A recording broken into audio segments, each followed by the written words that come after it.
আজকে আমি আপনাদেরকে আমাদের মেট্রো রেলের কনকোর্স লেভেল সম্পর্কে জানাবো। প্রথমত, আমাদের মেট্রো রেলে ওঠার জন্য তিনটা ওয়ে আছে। একটা হলো পায়ে হেঁটে ওঠার সিঁড়ি, আরেকটা হলো এসকেলেটর, আর আরেকটা হলো লিফট।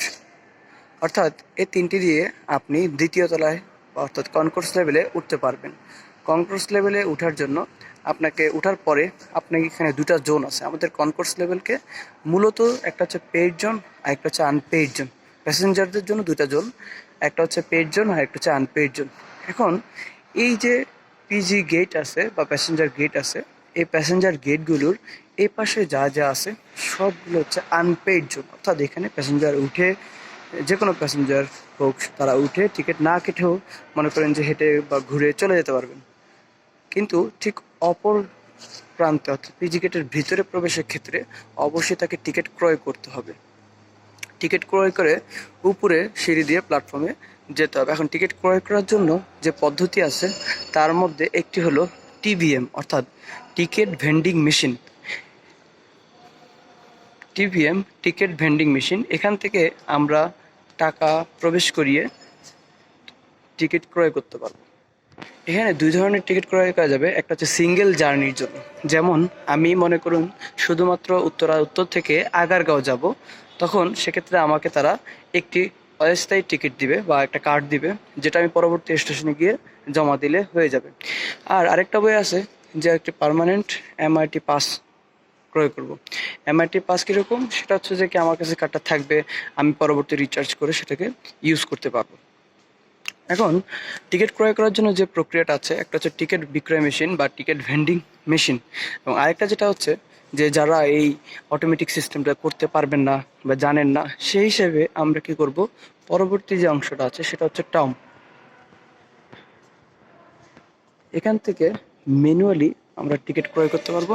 একটা হচ্ছে দেখুন, এখানে দাঁড়ালে এখান থেকে আমি টাকা দিয়ে কোথাও যাব গেলে আমাকে তারা এই কোথা থেকে কোথায় লোকেশন বললে তারা আমাকে কী করবেন, টিকিট দিবেন বা একটা কার্ড দিবেন। ওই কার্ডটা নিয়ে আমি ধরুন আমি বললাম, এখান থেকে একটু দেখাই আপনাদেরকে, ধরুন আমি বললাম যে আমি উত্তরা থেকে আগারগাঁও যাব, তখন কত টাকা আসছে হিসেবে দেখালে এখানে আমাকে তারা একটা কার্ড দিবেন বা টিকিট দিবেন। ওই টিকিটটা নিয়ে আমি এখান থেকে দেখুন আমাদের মেট্রো রেলের যে একদিকে ট্রেন যায় একদিকে আসে, অর্থাৎ যেটা উত্তর থেকে মতিঝিলের দিকে যায় সেটা হচ্ছে ডাউন লাইন, আর যেটা মতিঝিল থেকে উত্তরের দিকে আসবে সেটা হচ্ছে আপ লাইন। এখন ধরুন আমি আগারগাঁও যাব, সেহেতু আমি আমার কার্ডটা নিয়ে কী করব, যে কার্ডটা নিয়ে এখানে পাঞ্চ করব, এই জায়গায় কার্ডটা রাখবো। এই জায়গায় কার্ডটা লাগানোর পরে অটোমেটিক্যালি আমার এখানে পিজি গেটের এই দরজাগুলো খুলে যাবে। তখন কিন্তু এক্ষেত্রে যেগুলো যেহেতু অফ এখন, যার জন্য এগুলি খোলা আছে। হ্যাঁ, যখন অন থাকবে দরজাগুলো দেওয়া থাকবে, আমি কার্ডটা পাঞ্চ করার পরে দরজাগুলো খুলে গেলে আমি উপরে চলে যেতে পারবো। এখন এই যে আমি প্রবেশ করলাম, এটা হচ্ছে আমার পেইড জোন, অর্থাৎ আমি পেমেন্টের মাধ্যমে এই জোনে আসছি। এখন এই জোন থেকে আমি ট্রাভেল করার জন্য আমাকে উপরে যেতে হলে অর্থাৎ প্ল্যাটফর্মে যাওয়া যাবে, তাও তিনটি উপায়। একটি হচ্ছে আপনার সিঁড়িতে, আরেকটা হচ্ছে এসকেলেটর, আরেকটা হচ্ছে লিফট। আমি একটু দেখাবো।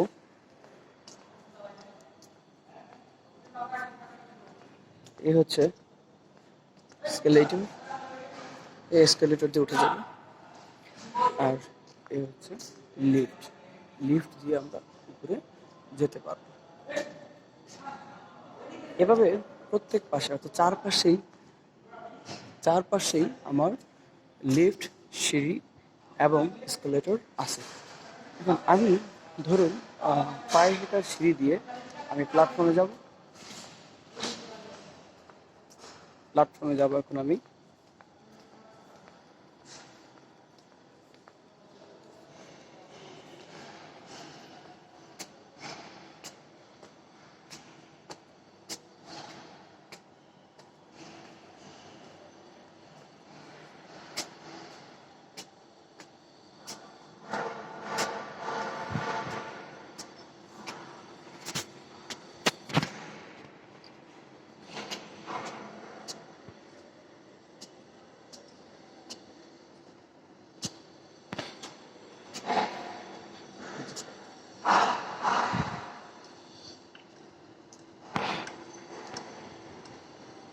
এই যে এটা হলো প্ল্যাটফর্মের থেকে ট্রেন আসবে। ট্রেন আসার পরে যেখানে হচ্ছে টিএফটি আছে, টিএফটি থেকে দেখা যাবে যে কখন ট্রেনটা আসবে বা গন্তব্য কোথায়। এগুলো হচ্ছে পিএইচডি।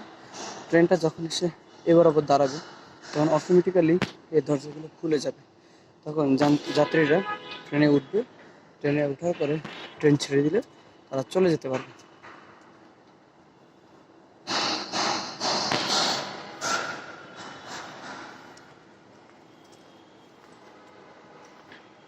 ধরে নিন আমি এক স্টেশন থেকে আরেক স্টেশনে চলে গেছি।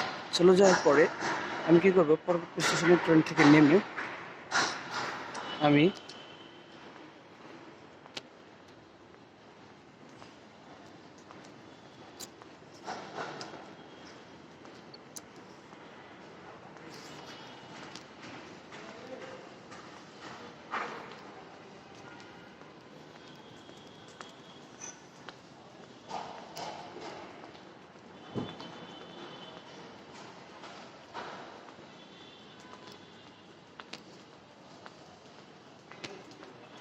ধরুন আমি পরবর্তী স্টেশনে নেমে গেলাম ট্রেন থেকে নামার পরে আমি এই দিক থেকে নিচে নেমে যেতে পারবো, এই সিঁড়ি দিয়ে নিচে নেমে যেতে পারবো। এক্ষেত্রে মনে রাখতে হবে আমাদের প্ল্যাটফর্মে ওয়াশরুম আছে দুপাশে।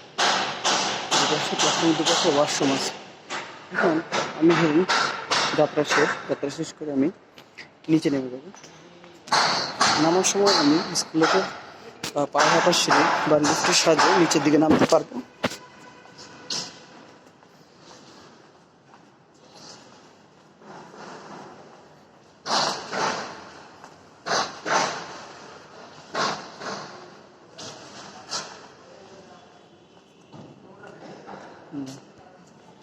নামার পরে আমি এই যে বের হওয়ার সময় এখানে ইজি গেট আছে, এই গেটগুলো দিয়ে আমি কী করতে পারবো, আমার যে কার্ডটা ছিল এই কার্ডটা স্লটে দিল, এখানে এখানে পাস করিয়ে এখানে কি স্লটে দিল, এই স্লটে দিলে কার্ডটা আমার নিয়ে নিলে আমি বের হয়ে যেতে পারবো। এভাবে আমি মেট্রো রেলের এক স্টেশন থেকে অন্য স্টেশনে খুব সহজেই ট্রাভেল করতে পারবো। আমাদের স্টেশনগুলোতে কী কী আছে একটু দেখি আপনাদেরকে। যে প্রথমে এটা হচ্ছে ইএফও রুম। ইএফও রুম হচ্ছে অ্যাক্সেস ফেয়ার অপারেটর। এক্ষেত্রে দেখা যায় যে যদি কোনো যাত্রী কোনো কারণবশত এক স্টেশনের থেকে, ধরুন কেউ একজন উত্তর থেকে আপনার মিরপুর 11-তে গেল, তো মিরপুর 11-তে যাওয়ার পরে দেখা গেল যে কি সেই মিরপুর উত্তর থেকে আপনার মিরপুর 11-এর টিকিট কাটলো। উত্তর থেকে মিরপুর 11-এর টিকিট কাটার বড় কথা বলে সে ধরুন আগারগাঁও নিয়ে নামলো, অর্থাৎ সে অতিরিক্ত ভ্রমণ করছে। এখন অতিরিক্ত ভ্রমণ করার জন্য তাকে যে জরিমানা বলেন, হ্যাঁ, যে পরিমাণটা দিতে হবে সেটা এই জায়গাটায় পেমেন্ট করতে হবে, এই জায়গায় পেমেন্ট করতে হবে। অথবা দীর্ঘদিন কার্ড ব্যবহার করার কারণে যদি কারো কার্ডে কোনো সমস্যা হয়, তখন এখানকার যিনি থাকবেন ইএফওতে একজন সিআরএ বসে থাকবেন, হ্যাঁ, কাস্টমার রিলেশনশিপ অ্যাসিস্ট্যান্ট বসে থাকবেন। তিনি ওই কার্ডের সমস্যাটা সমাধান করে দেবেন। এটা হচ্ছে ইএফও রুম।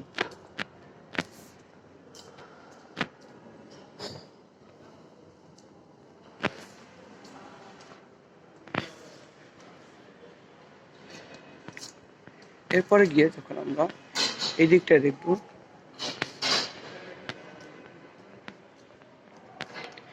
এই যে রুমটা আছে এটা হচ্ছে স্টেশন মাস্টারের রুম বা স্টেশন ম্যানেজারের রুম, এবং এটা হচ্ছে স্টেশন অফিস রুম।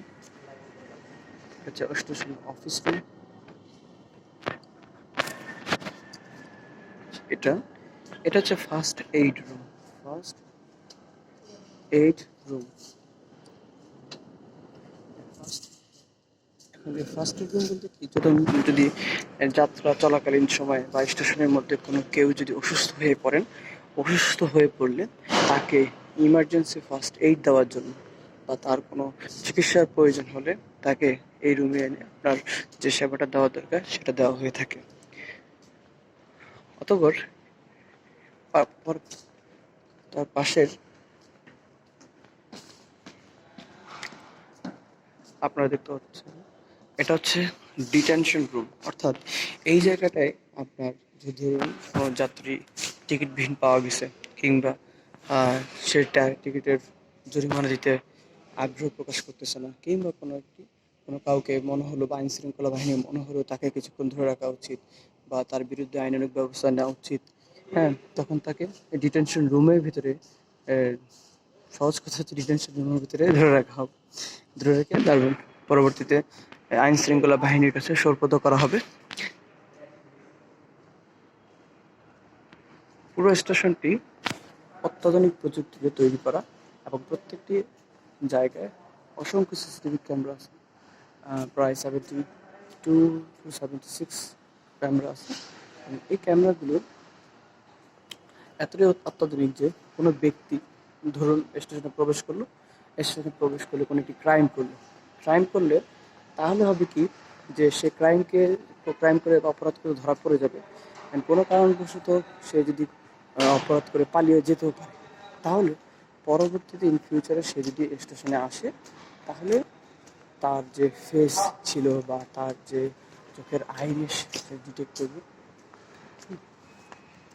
ওই চোখের আইরিশ এবং ফেস ডিটেক্ট করে পরবর্তীতে যে কখনো হোক, সেটা যে কোনো সময় পরবর্তীতে গিয়ে সে যদি কোনো স্টেশনে প্রবেশ করে, ওই স্টেশনে প্রবেশ করলে তখন হবে কি, যে ওই যে স্টেশন কন্ট্রোলারের রুমে অটোমেটিক একটা নোটিফিকেশন যাবে বা একটা মেসেজ যাবে যে ওই ব্যক্তিটা ক্রাইম করছে, ওই ব্যক্তি স্টেশনে অমুক জায়গায় আপনার প্রবেশ করছে।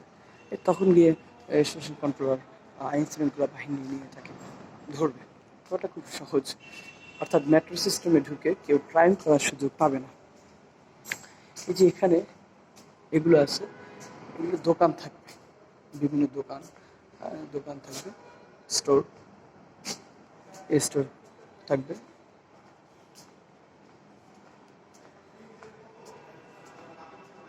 এই যে ক্যামেরা, হচ্ছে পিটিজেড ক্যামেরা,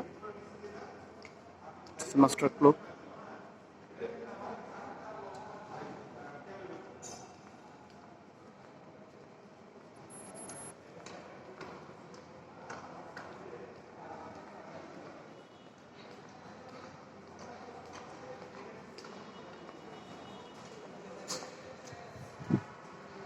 এটা একটা টিএফটি, অর্থাৎ thin film transistor.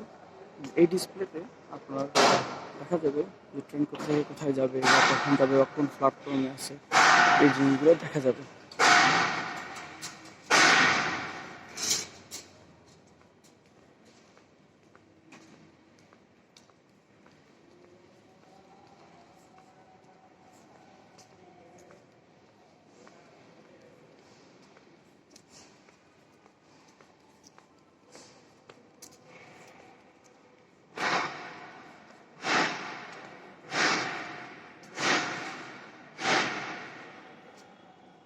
Station controller room.